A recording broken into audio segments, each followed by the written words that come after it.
അതിവേഗം സഞ്ചരിക്കാൻ 6 വരിപ്പാത വന്നതോടെ അടച്ചുപൂട്ടൽ ഭീഷണിയിലാണ് ഒരു സ്കൂൾ.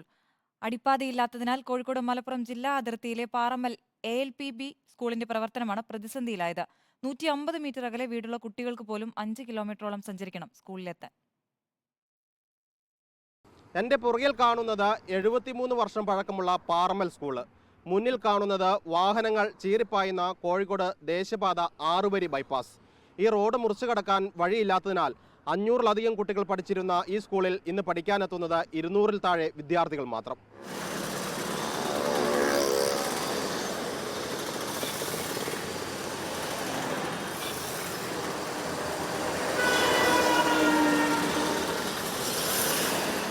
ഈ റോഡിൻ്റെ ഒരു 150 മീറ്റർ അപ്പുറത്തുള്ള കുട്ടിക്ക് ഈ സ്കൂളിൽ പഠിക്കാൻ വരുന്നുണ്ടെങ്കിൽ അഴിഞ്ഞിലം വഴി വരണം. അഴിഞ്ഞിലത്തേക്ക് ഏതാണ്ട് 1 കിലോമീറ്ററിലധികം വരും.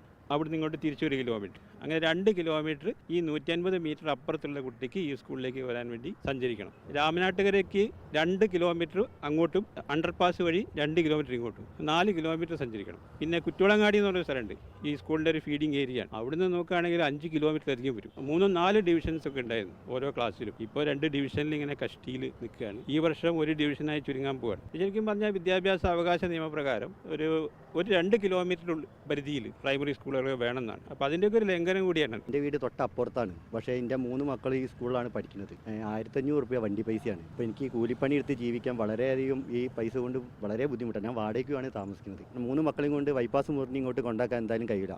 നാടിനെ രണ്ടായി മുറിച്ചു കടന്നു പോകുന്ന ദേശീയപാതയിലെ പാറമ്മലിൽ അടിപ്പാത നിർമ്മിക്കണമെന്നാവശ്യപ്പെട്ട് മാസങ്ങളായി നാട്ടുകാർ സമരത്തിലാണ്. വീഡിയോ ജേർണലിസ്റ്റ് സുബൈർ ഫൈസിക്കൊപ്പം reporter Sinoj Thomas. In reporter, Kozhikode.